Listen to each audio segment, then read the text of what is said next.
정직하게 반응한다는 것에 대해서 우리가 인식하게 하여 주옵소서. 세상은 정직하게 반응하고 있지만 우리가 그 정직에 부합하지 않은 삶을 살고 있는 겁니다. 세상은 정직하게 돌아가고 있습니다. 사람이 정직하지 않은 겁니다. 우리가 그 스스로를 인정하게 하시고 세상의 모든 자연세계의 법칙은 하나님 앞에 그리고 스스로에게 정직하게 돌아가고 있는데 내가 정직하지 못했던 것에 대해서 회개하는 시간 되게 하여 주시옵소서. 명절을 맞이합니다. 이 명절 연휴가 많은 사람을 만날 수도 있고 또한 소외된 사람들을 만나야 될 시간들일 수 있는데 이 모든 시간들이 서로에게 위로가 되는 시간들이 되게 하여 주시고 서로에게 힘을 넣어줄 수 있는 소중한 시간 되게 하여 주옵소서. 그동안 만나지 못했던 친척들과 가족들이 만나 함께 위로하고 회복하고 함께하는 시간 되게 하여 주시옵소서. 오늘도 감사합니다. 고마우신 예수님 이름으로 기도드렸습니다. 아멘. 오늘은 출애굽기 21장 말씀 같이 보려고 합니다. 출애굽기 21장 23절에서 27절까지. 출애굽기 21장 23절에서 27절까지 말씀 같이 볼 거고요. 내일하고 모레 그리고 토요일까지 설날이라 새벽 예배가 없습니다. 그래서 편하게 가정에서 예배하시면 될 것 같고요. 온라인으로 나누는 말씀 나눔도 자율적으로 진행하도록 합니다. 그래서 내일도 안 하는 걸로 하고요. 내일, 모레 그리고 토요일까지 좀 쉬도록 하겠습니다. 내일, 모레 그리고 토요일까지. 출애굽기 21장 23절에서 27절까지 같이 한 목소리로 읽도록 하겠습니다. 그러나 다른 애가 있으면 갑되 생명은 생명으로 눈은 눈으로 이는 이로 손은 손으로 발은 발로 된 것은 된 것으로 상하게 한 것은 상함으로 때린 것은 때림으로 갚을지니라.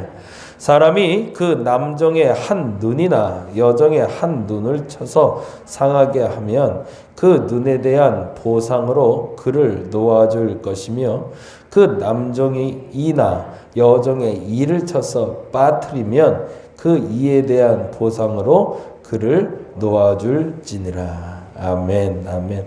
오늘은 19장에서 21장을 같이 읽는 날이고요. 그 중에 21장 말씀 같이 볼 건데 19장은 이렇게 적어 놓으면 좋을 것 같아요. 19장은 여호와께서 강림하신 산은 어디인가? 여호와께서 강림하신 산은 어디인가? 그리고 참 재밌어요. 하나님이 말씀하시면서 나 이제 너희한테 내려갈 거야 라는 얘기를 하시는데 굉장히 극적인 장면이거든요. 근데 하나님이 더 두려워하시고 겁내하시는 모습이 살짝 비춰져요. 그러니까 약간 인격적인 하나님의 모습을 만나게 되는데 들떠있는 하나님의 모습, 우리를 만나기 위해서 들떠있는 하나님의 모습. 그래서 혹여 내가 내려가서 너희들을 다치게 할까봐 너희들 조심해야 돼 라고 조심시키는 모습이 있어요. 이게 상징적으로 제가 느낌 맡기는 그런 상상으로 봤는데 큰 거인이 아주 작은 소인국에 내려오는 그런 느낌. 그래서 내가 잘못해서 너희들 밟아서 죽일 수도 있고 툭 커갖고 크게 상해가 입을 수 있으니 조심해 라는 이야기 하듯이 그렇게 조심하시면서 전진하는 하나님의 모습이 19장에 나타납니다. 그래서 시내산에서 백성들을 준비하셔서 어떻게 만나는지. 그래서 그 장면은 상상하면서 쭉 보시면 좋겠고, 근데 상상하면서 보시면서 팁으로 드리는 건 하나님을 만날 때의 우리의 마음 자세입니다.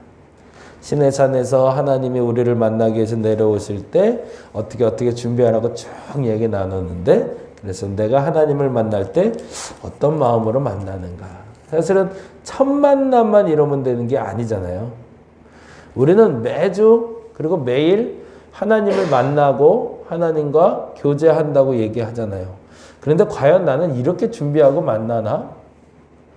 어느 날부터 하나님 앞에서 우리가 너무 편해진 거 아닌가? 한번 점검해 보는 시간 되었으면 좋겠습니다. 그리고 20장에는 비로소 우리가 너무나 잘 아는 구절들이 나오죠. 십계명은 무엇인가?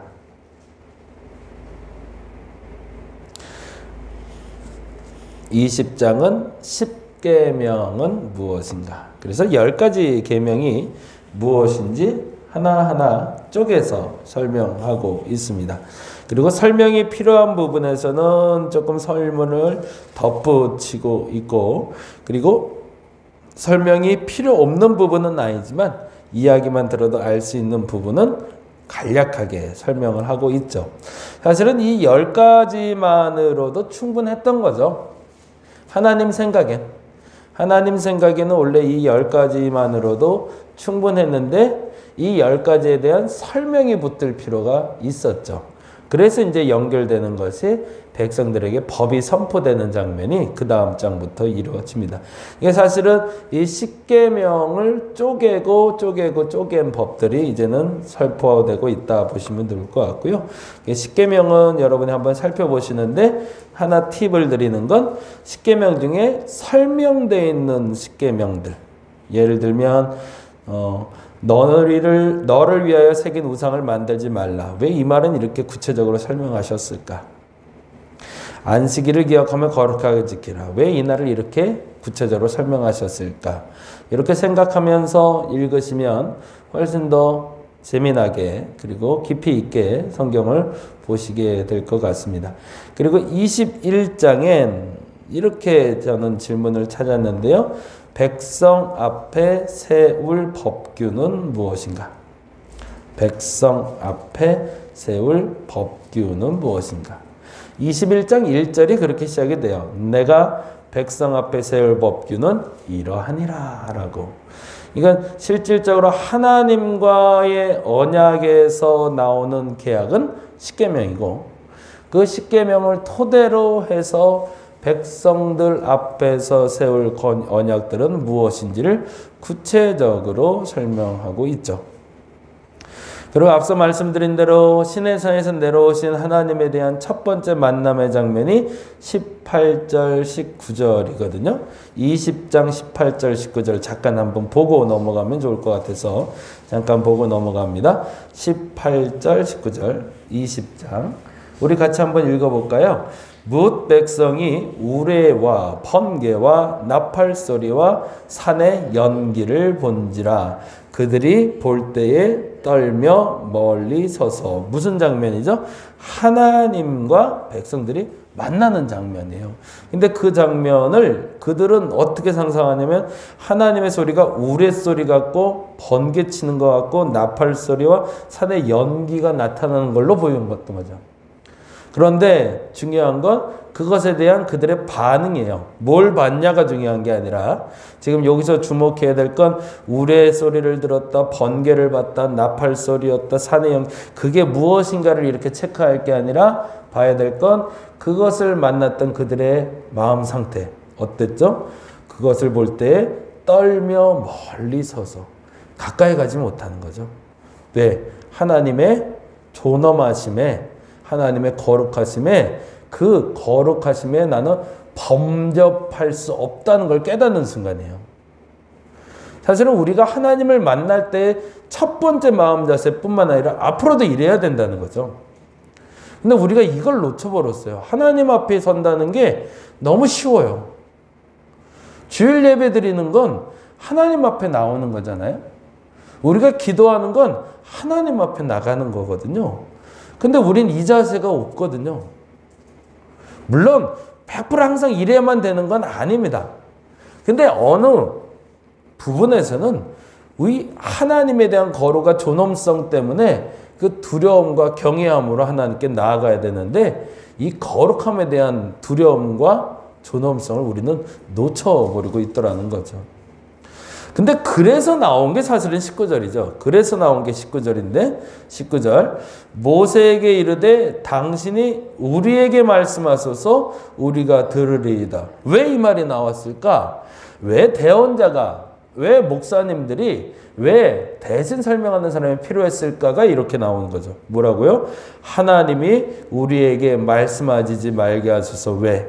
우리가 죽을까 하나이다. 그 정도로 두려웠던 거죠. 죽음의 공포가 느껴질 만큼. 이러다 진짜 나 죽겠다.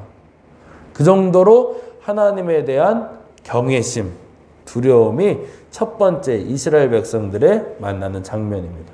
그런데 이후에 그래서 하나님이 야 이거 안 되겠다. 얘들 직접 만났다는 진짜 큰일 나겠네 싶어서 모세만 올라와라 그러신단 말이에요.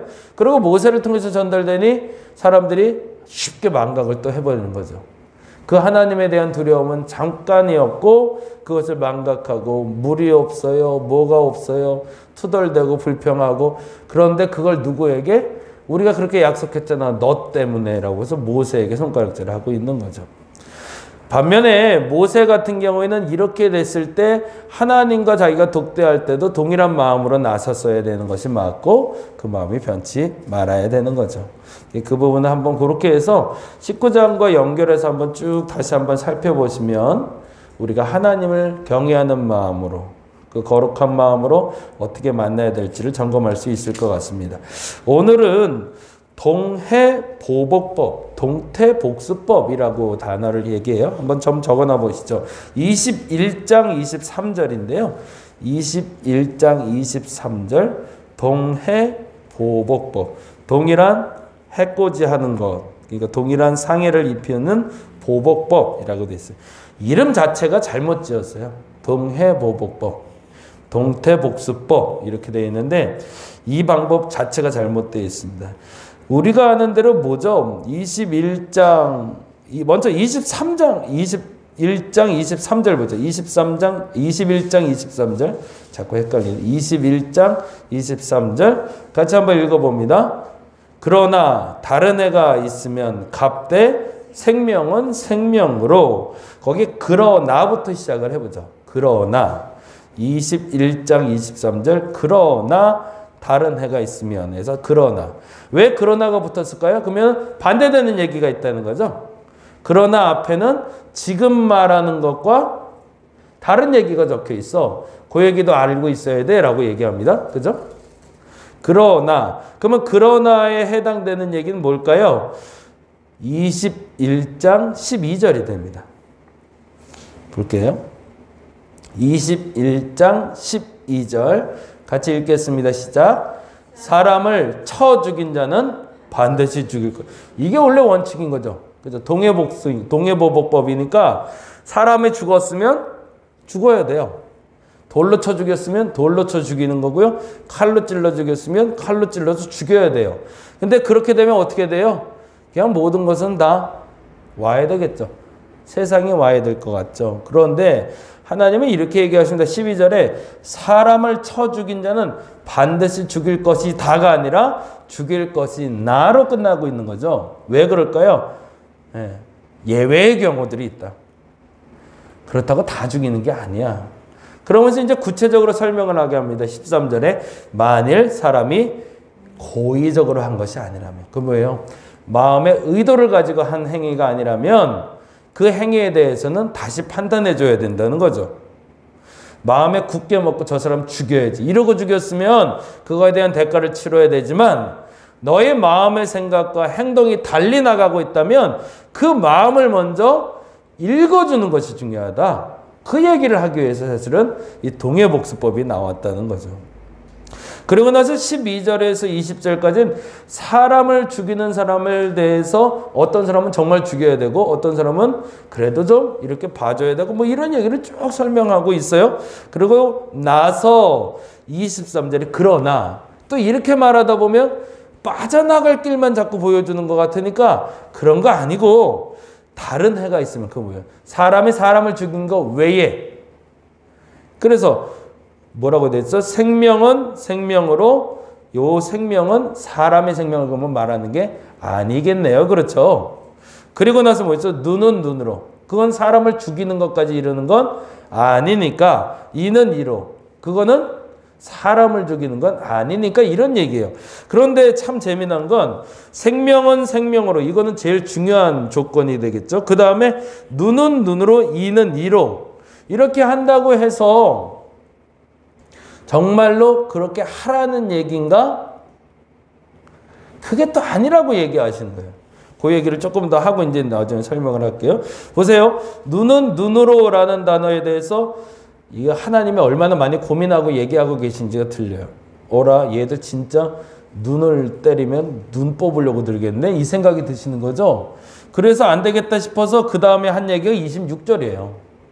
그래서 두 가지만 얘기하고 끝내시는데, 첫째 26절 뭐라고 되어 있죠? 사람이 그 남종의 한 눈이나 여종의 한 눈을 쳐서 상하게 하면, 그러면 그 밑은 보지 않더라도 어떻게 해야 돼요? 그러면 그 남종이나 여종의 눈을 상하게 했으니 그 종의 주인의 눈도 상하게 하는 게 원래 원칙이잖아요. 지금 말한 대로 하면. 그렇죠? 지금 말한 대로 하면 눈은 눈으로, 이는 이니까 남종이든 여종이든 눈을 상하게 하면 그 눈을 상하게 한 대로 그 종도 그 주인의 눈을 상하게 하는 게 원래 정상이잖아요. 근데 그렇게 되면 어떻게 하래요? 그 눈에 대한 보상으로 그를 놓아주래요. 종을 풀어주라는 얘기입니다. 그리고 반면에 또 하나, 눈은 눈으로, 이는 이로라고 그랬었잖아요. 처음에. 그런데 27절에 다시 한번 또 이렇게 얘기해요. 그 남종의 이나 여종의 이를 쳐서 빠뜨리면, 그러면 어떻게 해야 돼요? 원래 종도 주인, 너 일로 와. 너 내 이빨 빼버렸어? 네 이빨도 빼줘야 돼. 법이 그래. 그러면서 빼야 되잖아요. 근데 그렇게 하지 말고 뭐예요? 자유를 주래요. 그건 무슨 말이에요? 사실은 동해복수법, 동해보복법이 아닌 거죠. 그러니까 이 법은 사실은 고통을 주고, 첫 번째는 이렇게 적어 놓으시면 돼요. 분명히 대가는 치러야 된다. 이 법에 대한 해석은 이렇게 가야 돼. 첫째,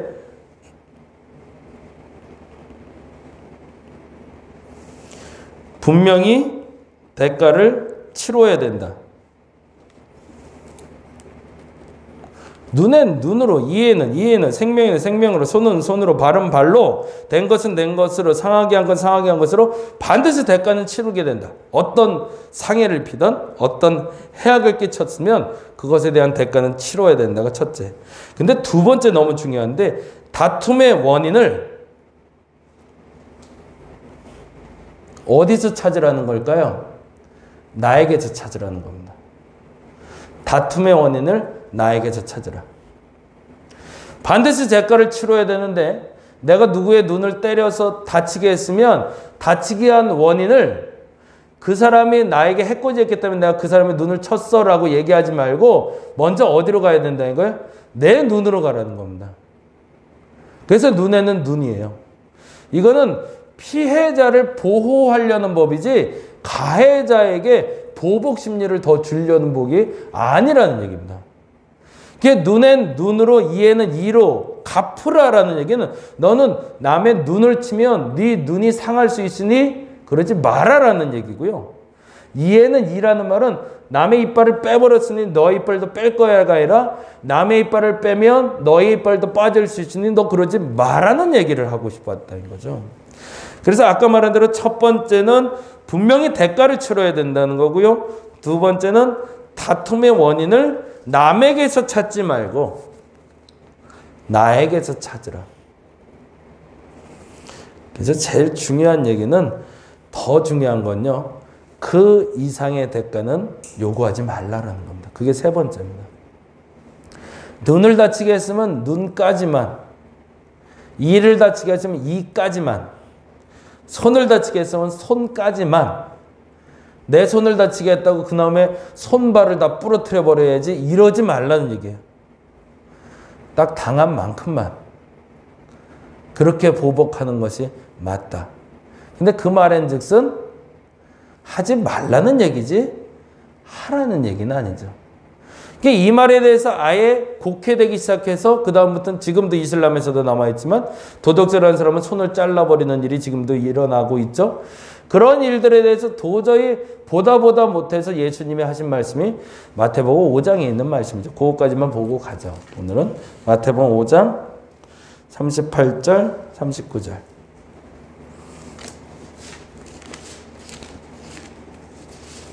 (5장) 38절, 39절.